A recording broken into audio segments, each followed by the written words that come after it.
Quilters Newsletter TV, the Quilters community, is brought to you by Handy Quilter, designed by a quilter for quilters. Sulky, express yourself with Sulky and create with confidence. Brother, it's so easy with Brother at your side. And Quilt Cut, easy fabric cutting for quilters. Hi, welcome to Quilters Newsletter TV, the Quilters community. I'm Mary Kate Karr-Petras, and with me is Lori Baker, Quilters Newsletter's creative editor. Hi, Lori. Hello, how are you today? So today we are here to talk about pieced backs, and specifically your approach to making pieced backs. Pieced backs are, pretty popular. They've probably always been popular, but maybe something people didn't talk about as much as they've been talking about recently. Right. And you've become known in the office on staff for your kind of wacky pieced backs. So, not wacky, but, well, we'll talk about it. So let's talk a little bit about what we have here in front of us right now. Okay, so this is the back of this quilt. And when I start making a pieced back, I use the leftover blocks, and that's what the 4 patches are. But then I also just use scraps. So that's what that portion of it is, just scraps sewn together however they fit. Which is why, it's not a joke, but this is why you've become known for your pieced backs, because that is not how you approach your tops. Oh, no. You are not an improvisational quilter no. when it comes to your quilt tops. You're very specific, and as we've said, traditional, and you like symmetry, and you like all of this stuff. Yes. But when it comes to your backs, all bets Then are anything off. goes. Yeah. So they're a lot of fun. So as we can see, as we flip this one over, and it's a big one. So as we can see, very lovely and symmetrical and sharp, nice points and all of that stuff. So that's just one example of the difference between one of your backs versus the front. Right, and here again, we just have the pieces of fabric that were the right color that were in my stash and the leftover things from the front of the quilt and sew them together. So this is a fun, this fabric came out of one of our fabric grabs, right? Yes, that's right. I think you blogged about this one. I did. So again, making use of a nice panel print for an easy, quick quilt. quick quilt, yes. Again, we've got the leftover pieces from the front of the quilt, but sometimes I have to sew things together and they're just flat out splices in the parts and pieces of this. Because I can see here, this is sort of that leftover from the front, nice and symmetrical in piece, but then over here it gets a little off. Crazy. A little crazy. And then if we turn it over, we can see, again, just a nice, very symmetrical. The one thing about your pieced backs is where your love of symmetry comes out is it's the same color scheme. Yes, that's right. So we're not really varying the color scheme so much. It's more about the piecing. Correct. Okay. So let's get this one back. And oh, this is beautiful. This is one of my favorites. When I started getting ready to do the piecing for this back, I went through my projects in process and found some old vintage blocks. This one I believe is from the 30s. Oh, wow. It was already appliqued to the background, but it didn't have the center. So this kind of orangey center is reproduction fabric. The next one is an applique block that I think is from either the 30s or the 40s. Oh, okay. So you didn't make either of those I didn't blocks. make either of those blocks. They were in my stash. Lovely. And then here's a perfect spot to show you that the rules don't apply on the back. So then another thing that I don't worry about when I'm making pieced backs is whether the points match and are all neat and tidy. Oh, yeah. It doesn't matter on the back. Sometimes that happens. You cut things off. This would never fly for one of your quilt tops. That's correct. I mean, this corner being cut off, that's like a design choice. You could argue. But this is, you sometimes will see this on people's quilts. Not that that's ever happened to me. But you would never let this fly on the front. No. But on the back, again, you're not worrying about it. You're just Making things fit. You're making things fit, and you're almost making your own fabric over here. Yes, that's exactly it. Is like an art quilt technique that people employ. And it's really fun, that whole departure from the traditional fronts. You let your hair down? Yeah, exactly. Well, this is really lovely. Let's take a look at the front. Okay. Oh, this one, right. Again, I think you blogged about this Yes. for the QN blog, and again, just a lot of little piecing going on in Yes. here, and plus all of this applique. It's dimensional. It's Yes. beautiful. Thank you. So, Then I can never talk about pieced backs without showing this one because it's such a funny story. I had made several quilts in this color scheme, so I had a huge amount of scraps. And started putting them together, and there were lots of little pieces, so this is a really complicated, all sorts of stuff going on. yeah. And when I got it all done, I couldn't stand to put it on the back of a quilt. So this is the front of this quilt, and it has yardage for the back. Wow, so this is a real departure. It is. This is pretty unique, I would say. It is. Among the quilts of yours that I've seen. Okay. Well, I love it. I mean, this quilt back top. Yeah, exactly. Is lovely and gorgeous, and it's so much fun to have on a bed, see up close, and be able to really study it. So, Yeah. well, let's take a look at what you've got working on now. So you just finished piecing a top, right? That's correct. Okay. I'm doing a wedding present for a grandson, and I adapted a quilt of Bev Getchell's from our modern quilt SIP. From Best Modern Quilts. Yes, I need. Which is on newsstands. Yes. This winter. Changed the color scheme, changed the size a little bit, and the top's done now. It's beautiful. I mean, it's spectacular. It's a different take on it, like you said, different color scheme, a different layout, and a much different size, and it's just spectacular. And so you finished the top, and now you're working on the back, which is Exactly. its own project. For you. Exactly. So let's take a look at your process for that. 'Cause Okay. I think that's interesting. Let's do. Okay. So now we're going to take a look at how you're working on, and this is actually a work in progress right now. Right. And you're still dealing with some of your parts and pieces. So walk us through your thought process. So the first thing I do is gather up all the leftover pieces from the front of the quilt. Okay. The actual pieces from the front of the quilt. Partial blocks, blocks that were a little bit the wrong size, Okay. or colors that I changed my mind and didn't want to use. Okay. And then I go to my stash and I pull out any fabrics there that are in this right general color scheme. Okay.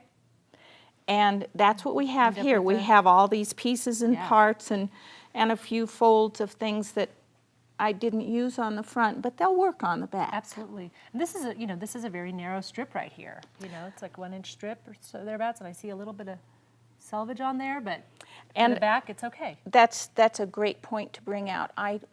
Just because I don't like to create the bulk, I don't use anything narrower than about 1 inch. Well, Because That'd be then you pretty wind up narrow. having Yeah, this yeah. little tiny piece and seams on both so sides. this is as narrow a piece as you're going to use on Yes. the back. Okay. great. Typically. Okay. And once I have that all figured out, I start just sewing the little pieces together. And I start with the smallest pieces and just start creating blocks of fabric. Okay. So there's one of my little blocks. That is little. I had That's a pretty little, tiny little well, strip in there. yes, and when you start cutting things to make them fit, sometimes they get smaller than they were when you started. Right. But again, you don't do improvisational quilting except here. Exactly. It's so fun. I love it. So Exactly. We had a lot of half square triangles left on the front, so we've got some pinwheels that will add some color to the outside of.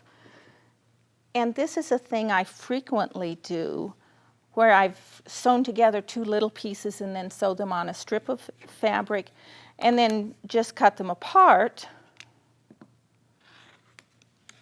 and sew that onto the next wow. thing, only I kind of try to get the pieces to be closer to the same size. This particular set is, quite a ways off, so I'd be wasting 3/4 of an inch out there, and I'll try to find something that matches closer. Okay. So it really is scrap piecing. You Yes. really don't want to let anything go to waste here. But when I get to this point, then I need to even some things up. So I'm going to cut this much off, and this big long wine-colored piece will go back in my pile to work with. These 2 pieces will go in the trash. Yeah, that's pretty small. And then another thing is that I don't worry about things being straight.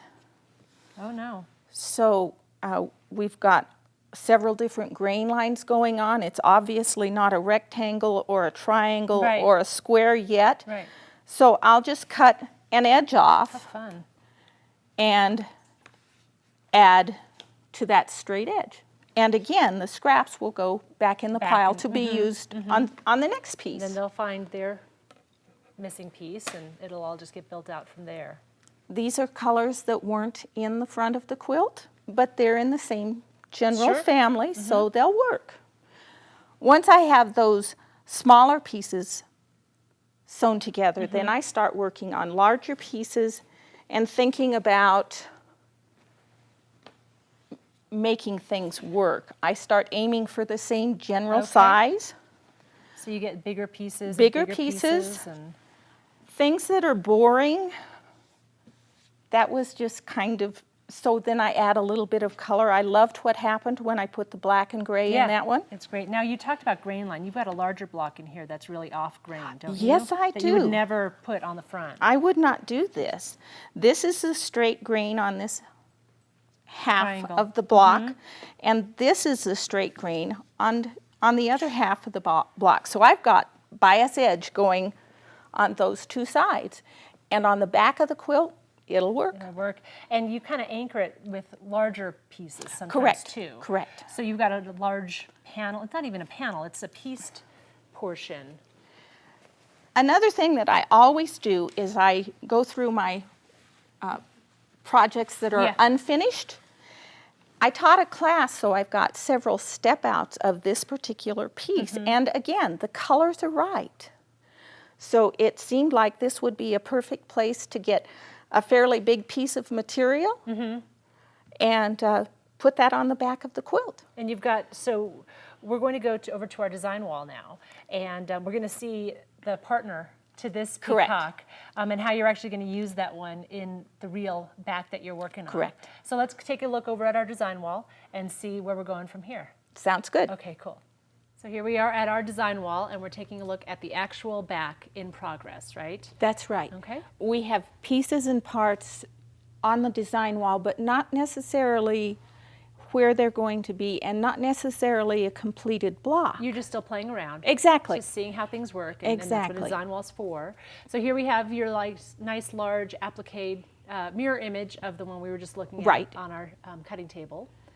And just, will he probably live in the middle of the back? Not in the middle, just because I like the surprise of not Right. being centered, Right. but near the center. Okay, okay. Couple other things we wanted to talk about is seam lines. So you've got a lot of seam lines going on in the back here. And some long armors do not like to use pieced backs. So if you're going to make a pieced back for your quilt, you want to, if you send your quilts out to be Right. quilted, you want to check with your long armor Right. and make sure that's okay. Because sometimes, just the way I do this, I wind up with small pieces and multiple seams in an area, so Right. it does get kind of bulky. And you don't know how it's going to interact with or intersect with what's going on the top. Exactly. And like, for instance, this is an area right here. There's a lot of little seam That's allowances right. going on right in that area. That's right. And it could cause a problem. Now, do you have any, have you ever run into problems when, because you do your own quilting? by I and do my large, own on your quilting. machine. Sharp needle, Okay. change needles frequently. Okay. All right. So, and yeah, once in a while you'll have troubles and you have to back up and redo. Okay. That's just your quilt. Whatever Exactly. Makes you happy. Anything else you wanted to talk about? I do. I wanted to point out this block because I have this great big piece of black and I think it's kind of boring. Okay. So it's probably going to be taken back and sliced in pieces and put back together with You don't something want for a little more any color. monotony going on No. your backs at all. Life's Exactly. too short. Exactly. Apparently. Well, this is great. Really looking forward to seeing the whole quilt when it's all put together, because I know it's going to be spectacular. Thanks. And you'll be blogging about it. You Yes. always blog Yes. about your quilts in progress. I And do. You're really good about showing your steps and talking about, your personal experience. So be sure to check the QN blog to see where you stand, because you should be finishing this up by this weekend. Probably. Yeah. So again, thank you. Thank you. Thanks for joining us, and we look forward to seeing you next time on Quilters Newsletter TV, the Quilters community. Take care. Bye-bye. Quilters Newsletter TV, the Quilters community, is brought to you by Handy Quilter, designed by a quilter for quilters. Sulky, express yourself with Sulky and create with confidence. Brother, it's so easy with Brother at your side. And Quilt Cut, easy fabric cutting for quilters.